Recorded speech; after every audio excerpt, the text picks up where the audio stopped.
Hey everybody, welcome to Chat with Sandy and Karen, and today we have some very special guest, Dr. Jasara Hines, and she is here to just chat about her favorite tech tools, and also we're going to touch a little bit about our experience with math, and this is Women's International Women's Month.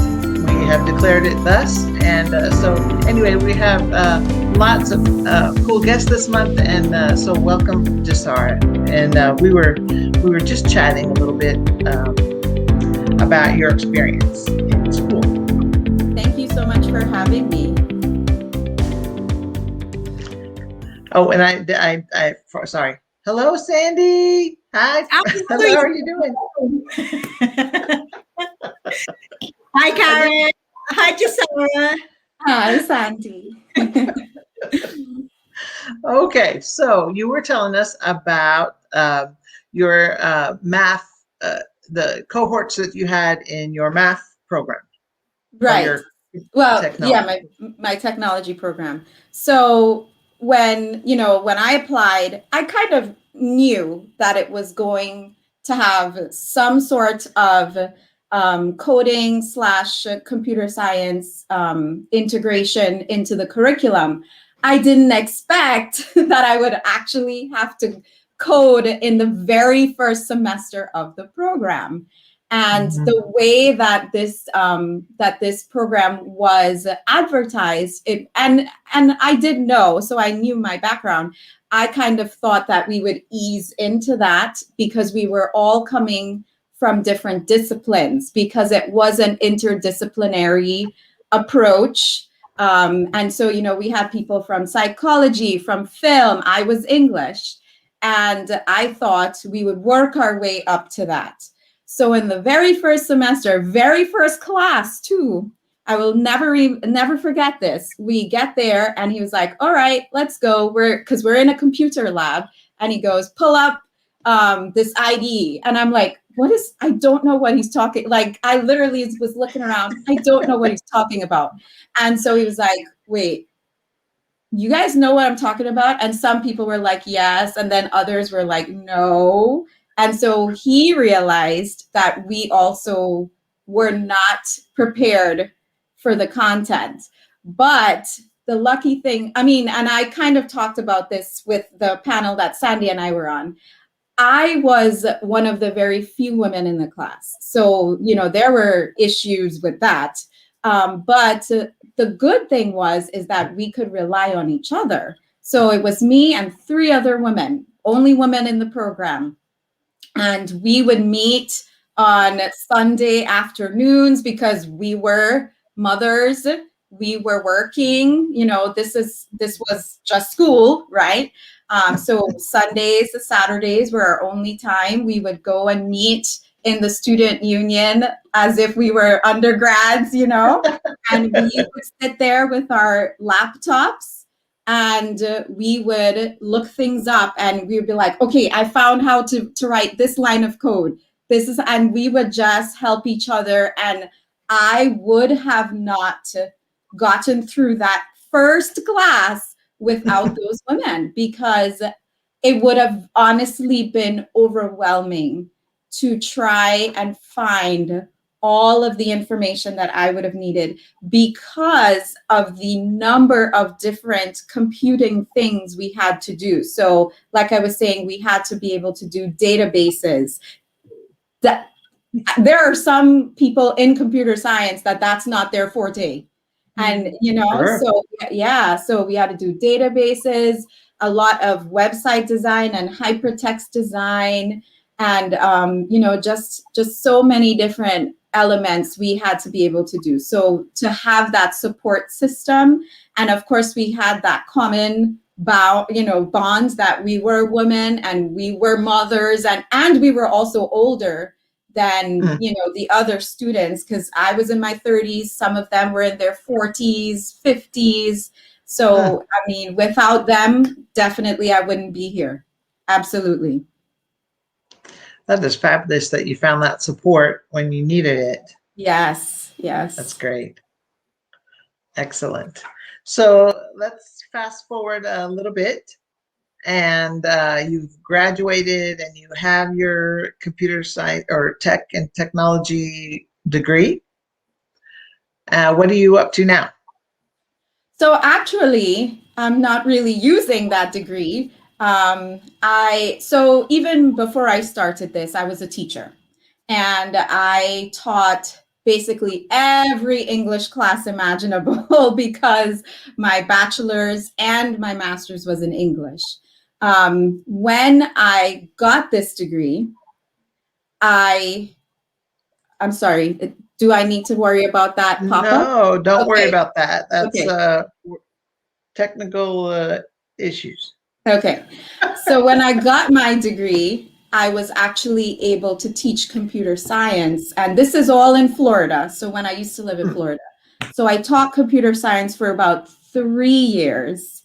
And I think I expressed how much I really loved teaching computer science, and loved seeing students, light up when they coded something and it did something. Yeah. That was some of the best experiences. And, I had great fun with those students as well. We did a lot of competitions. So I took them to coding competitions. We got to go to one at NASA, over at the Kennedy Space Center. We had some great times, my computer science kids and I. And even it was really nice because even they were kind of a cohort too, because they started in the lower level computer science class, some of them coming in with no background, just like I did.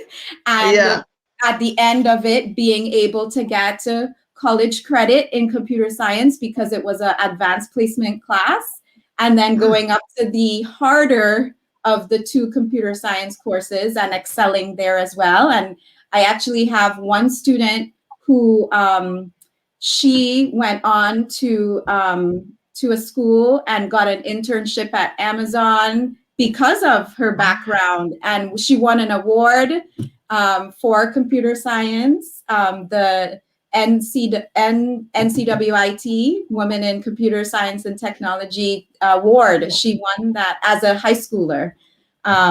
So I had some real fun times teaching computer science. But now, because I am in a different state, in a more, I don't want to say restricted state, but I'm not able to teach computer science in this state of Illinois.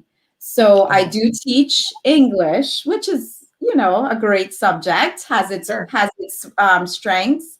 But I also, at my school, I am also the AVID coordinator. So AVID is an amazing program that I am very blessed to be a part of at my school.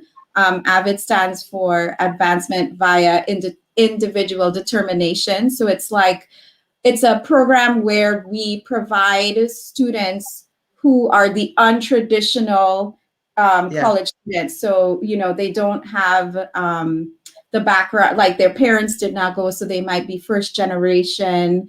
They're the middle of the ground. So they're not, advanced students.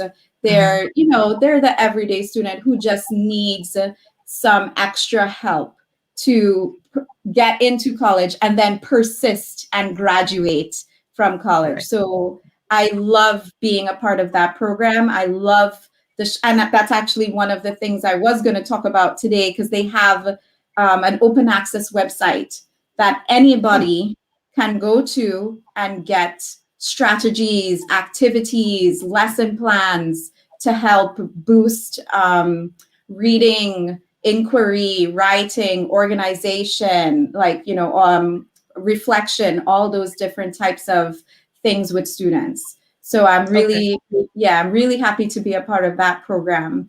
And then I, as a Google trainer, I've also been helping with, giving PD and helping our teachers get used to this life that we're in now. Because we actually next week will be 1 year where we have not been in the building. So we have been completely remote for 1 year next week. Wow. Yeah. So what has that impacted your teaching and learning being remote? Absolutely, 100%. You know, before, so in Florida, my district was one-to-one. So I was very fortunate to be exposed to Google, because we had Google, to be exposed to Canvas because we went to Canvas learning management system, and to be able to use some tools inside of the classroom, like, Google Slides, we use that a lot, Google Docs. But then when I came here, that we were not one-to-one, and then this happened. And in this happening, with this population of students as well, some of that stuff didn't matter. Like, they don't care. They didn't care about Google Docs. They weren't excited about that. So I had to find other ways to engage students and how to use the tools we had to engage students. So, like, I often say this, that I wish I knew about some of these ed tech tools before the pandemic, so that I could have been using them with my students to really help get them more interested in English and get them more engaged in and out of the classroom. So in a way, this happening, and I think, everyone, we do try to see the positive of these sorts of situations. And I think one positive is that, as a whole, I think educators around the globe have now been exposed to so many different perspectives and tools and ways of doing things, that once we are back with our students and when we are in the classroom with them, that we can navigate and integrate those things for more meaningful instruction. So I, for one, I cannot wait until we go back in person in some capacity, whatever that may be, so that I can see the fruits of bringing these tools into the classroom, the physical classroom, on a more, in a more consistent basis, to see the effects, to see if that engagement level ramps up, because that's a huge concern at our school, is engagement, keeping our kids engaged. Yeah. So they'll be so much more comfortable with it now. Correct. It won't be something new or something, I won't like it. It'll be very, but not, I think just comfortable is a good word. The students will be ready for using those tools for learning all the time. Yes, absolutely. So what is your favorite tool, Jasara? Oh my gosh. I mean, there are so many, right? I mean, honestly, if I had to say favorite, I would probably think about the ones that I use daily. And daily use would be Peer Deck for sure. And I was very fortunate to be able to present on Peer Deck at not their winter, but their fall edition. Peer Deck I use every day. My students really have responded well to Peer Deck. I had, and I'll give you like a story. I had one class, about 20 students, and we were doing, a lesson on poetry. And the first poem we read, we did it on a PDF, and we do use Kami.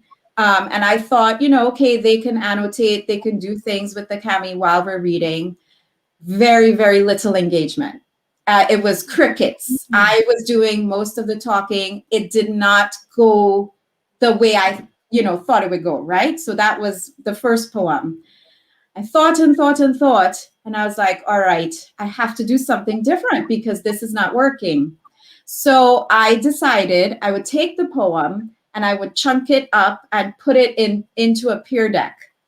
And so, I would have like a specific prompt for each stanza or something, and we would mark it up there, and they could, do different things, different reactions. The majority of the students participated. And because it's Peer Deck, it's live, so I can see their participation. I was able to give them, praise and because they and as well, I had never thought that these students could say such poignant things either, because they usually don't, because they usually are silent. And so with the Peer Deck, when they were, putting in their responses, I was legitimately blown away because I did not know that they could think this way. So that just made it 100% all right. Peer Deck from now on. Like, we're not going to do any more PDF readings. We'll put it into so that's one of my favorites for sure. Great. And then because I'm English and because of the population I work with, I love Mote, which is a Chrome extension. And Mote allows you to leave audio, verbal, notes, comments, feedback. You could do translations. So like if you teach a foreign language, you can either speak it in the language and it will translate it into English for your students, or vice versa. And the reason I love Mote is because I know for a fact my students will not read my feedback. I could give them the most detailed description of what they need to fix in an assignment to resubmit. And they will probably read the first sentence and ignore the rest, fix one thing and send it back. And then I have to we just keep cycling this again and again. And I'm like, okay, I need to do something different. And I think it was Twitter is where I first was exposed to Mote. And I was like, all right, I'm going to try it. And I tried it and I left, I would leave feedback comments for my students and I get a report and I would be like, oh, they listened. They heard it. Like, it would say you left 10 notes, and they would say 10 out of 10 listened to. And I was like, yes, this is amazing. And so Mote has been a lifesaver because, as well as, I don't have to sit there for 10 minutes typing up something that my kids aren't going to read anyways. So Mote is probably my second go-to. And then honestly, AVID Open Access. So I know I kind of mentioned, before that it is a program and schools pay to be a part of this program. However, AVID as a company has realized that their content can be used for doing good for more than just the companies who pay, or the schools, who pay. So they have a website specifically for everyone to just go on there and access. And on the website, there are some awesome resources. So if you're interested in SEL for students and you want an activity that you want to use, they've got those. They've even got some computer science stuff on there too, because now AVID is has an initiative to start integrating computational thinking as a strategy in the AVID elective classroom, but of course all classrooms. So there's so many resources and full lessons on AVID Open Access. Awesome. I've been dropping the links in the chat so that we'll have a record of it. That's nice. Great. Awesome. It looks fabulous. Yes. And I love. Go ahead, Sandy. No, I was just going to. Okay, Jasaras. So, like you mentioned earlier, we know each other from a little talk we did previously, and you've got such an interesting background. So, I don't know. Why don't you share with Karen and the listeners, sure. where you're from and where you are, because it's inspiring. Okay. Yeah, sure. So I was born and I went to school, so elementary and secondary school in Trinidad. which is in the Caribbean. And like I was telling Sandy, we use the British system of education. So I took O levels. Days. And I mean, obviously it was also a different time, right? I'm going to school in the 80s and early 90s, but just a different culture. Like, you know, they were allowed to beat us. Like, I mean, you know, as students, you know, they were allowed to hit us in school. And not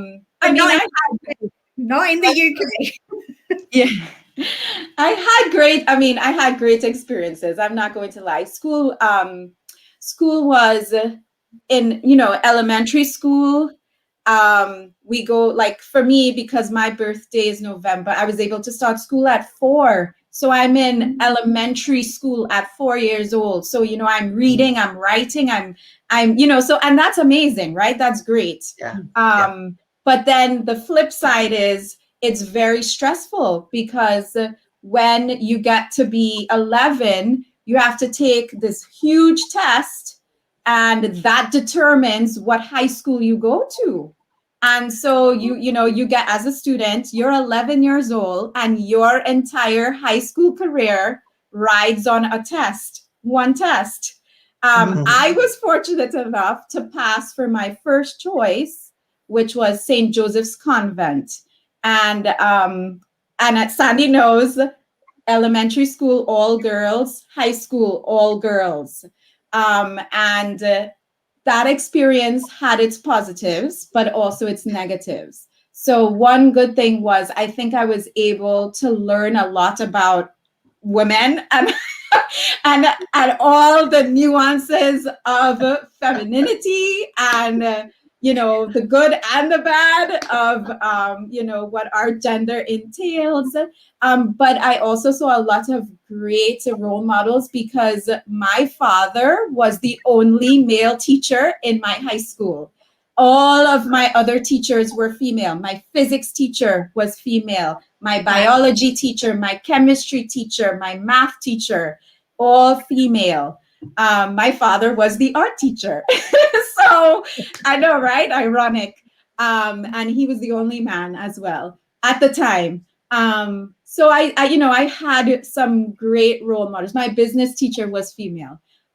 So I had great times, but then, you know, the flip side is there were things that I missed out on. Like I did not know how to work in groups with men or the opposite gender. I did not know how they communicate, how, you know, and the bad thing is, and I should have mentioned this, I didn't have any brothers either. So really, my father was the only male in my household, only male in my school. I only had sisters, 4. I had 4 sisters and my mother, and that's it. So I really, like, growing up, the male interaction was lacking. So when I got to college, so I came to Florida. I moved to Florida when I was going to start college, and there were so many things that I had to navigate in that first semester in America as an immigrant, as someone working or having to work with boys in group projects. And I think I said this in the thing with Sadie. There was one time that I literally broke down in the hallway because I did not want to work in a group. Like because I wasn't used to that. And I felt like an outsider because I was speaking differently, writing differently. Like I almost failed freshman composition because I would write with the British spelling, and my professor was like, "You cannot do this. What are you doing?" And I'm like, "This is how you spell this word." I was like, it did not resonate with me that America was different. Like, so there was a lot that I had to overcome in that first semester. Like I look at it, or I think back on it now, and I was like, oh my gosh, if only I knew more. If only I knew more then, I wouldn't have had such a hard time. Oh, goodness. It might have been better that you didn't know what you were headed for. Maybe you Right, wouldn't because have then maybe gone. I would not have come. Yeah, that would have been terrifying. Yeah. I know. Well, I have Well, to ask a question. Why America and not the UK? Right. Well, right. So I don't know if Sandy knows this, but a lot of us Trinidadians, we choose the UK for college. So like right now, I have a niece who is she's not literally there because she's back in Trinidad because they closed the borders. Who does school there? I had an aunt and two uncles who lived in Florida. And my grandmother spent half of the year in Florida and half of the year in Trinidad. So when I had done my O levels and, it was like, so I'm 50, because technically I would have been 15 when I was done with that part of high school. So when I was done with that part, my grandmother was spending more and more time in Florida and less time in Trinidad. And, my grandma was like, do you want to come and go to school here? Like, I will stay and, so you'll have me and I'll support you and make sure you're good, on everything. But whereas in England, I would have only had because I have one sister who lives in England and I would not have really been close to her because, in terms of not just distance, but in age, that sister is considerably older than I. So by the time I was born, she was already out of the house. So I did not have a very strong connection with her. So going there, I still would have kind of been alone. So I chose America because I had some family to rely on and have, emotional support and connection and whatever. Oh, that's nice. Lovely. That's the decision where I moved out of the house at 18 after high school to go to junior college was family related too, because I had a sister here, and she said, "Yeah, come live in the town. You could stay in the dorm at the college, but I'll be here for you. You could come have meals on the weekends." Yeah, that's nice. So that family support is so important. Absolutely. And not necessarily academically, but just to know that you have someone close by. Correct. It's beautiful. So where is the better weather, in Trinidad or Florida or Chicago? The better weather? Oh, I don't know. So, oh gosh, I think Trinidad, because we are literally right above the equator. I mean, it's always warm. One thing and it's funny because as a child growing up, you don't really notice it because you're used to it, right? But going back to visit, holidays and whatnot, I feel it. I feel the heat. Florida, I think a lot of people in America, especially north of the US, they love Florida because it is warm most of the year. I really think that Chicago, for me, I can do Chicago most of the time, but around March, so around now, I start to get sick of the cold. Yeah. So I feel like I want to say it's to me at least, because I'm still not acclimated because I've only been here for 3 years now. For me at least, it's cold from like October through April. And I start to get tired of it right about now. But hopefully the more I'm here, the less that will affect me. But to be honest, I don't like being hot. Which is, again, ironic because I came from the equator and I don't like being hot. But I don't like sweat. I don't like feeling sweaty. And I always say that I would rather be cold, because you can be warm in the cold, but you can't be cool in the heat. So for me, I think I would prefer to live here, but most people would probably choose Florida and the weather in Florida. So did Karen, was it 2 weeks ago, you had that really cold snap? It was about 2 weeks ago. Were you as bad as Karen's? Yes, we would have been just as cold or colder. We had a lot of snow, a lot. I feel like this winter was mild in comparison to some of the winters that I've experienced. The first year I was here, we had the polar vortex where it was below 50. So that was my first winter here. And I feel like the last 2 years has been mild.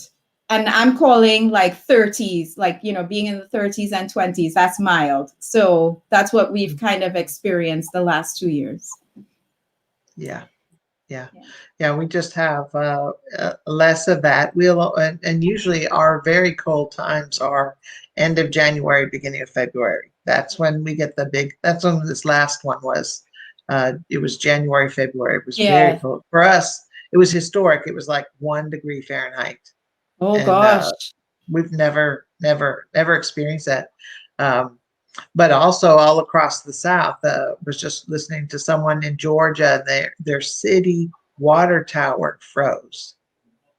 So they have in the South, they have water towers up in the air and big tanks of water. The whole thing froze.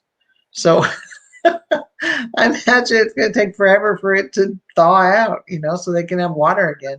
Wow. You know, that was the biggest thing, is that we just aren't prepared for that. For sure. But I love how Sandy in Sweden is talking about weather, and she's not mentioning what it's like in Sweden right now. What's it like today in Sweden? I'm not complaining. When you said you'll get used to the weather, and I was saying, no, you don't. I've been here 10 years and it's cold. Right. It is cold. I mean, one of the great things is the days are getting longer. Okay. Oh, that's nice.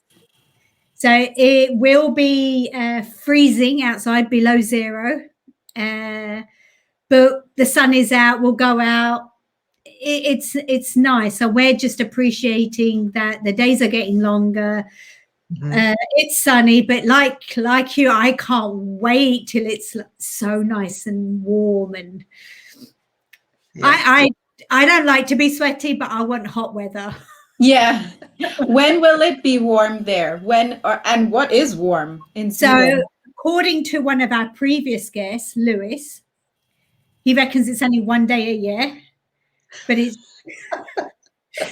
be about July. I mean, so anything, I think past Easter, May, June, July, and especially when we start going back to work in August, September. Now, when you want that warm weather, that's when it's going to be nice and warm. Okay.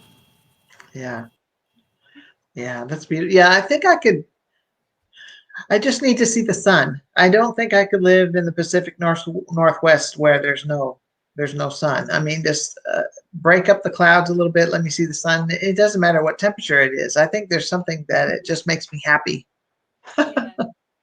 The sun definitely is a mood changer, because that's the other thing about being here in Illinois, particularly where I am. We are overcast the majority of fall, winter, sometimes even into spring. So the sun, when it is out, I laugh about this because I did not realize how gray it was, and then how amazing the sun coming out could be. But when the sun is out, my community, my neighbors will be sitting on their driveway or laying on their driveway and taking in the sun. And at first I laughed about it because I had never seen that. But then now that I've been here a little bit, I realize why they're doing that. Because when it's here, it's like, oh my, it's like, it's like that moment, I'm glad you say that. We thought it's just Swedes who do that, but it's globally. It's here too. Yes.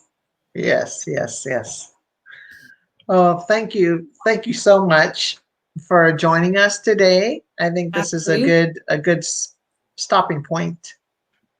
Sandy, you want to take it away? Yeah, so thank you, Jasara, talking to Karen and myself about your research, your excitement with all these edtech tools, and your growing up, and you showed us that you inspire so many girls, which is what we want to see. People like you, women like you, not because we're trying to prove feminism. What we're trying to say is, come on, girls, you can do it. Yes, absolutely. So that's so nice, and nice to know there's so many, great motivators like you out there. So to our listeners, hopefully they'll listen to this and they can say, yes, right, you can do this, and we'll get them to be future doctors in education or in whatever field they want to be. So we thank you. We thank the listeners. We thank Karen. Don't forget to follow us on Twitter at ChatWSK1, and you can find and subscribe to us on Spotify, Google, Apple, in What's Happening in Education, and both sides of the pod with Karen and myself. All right. Thank you so much. We really appreciate you. Thank you, Jasara. Thank you. Bye-bye.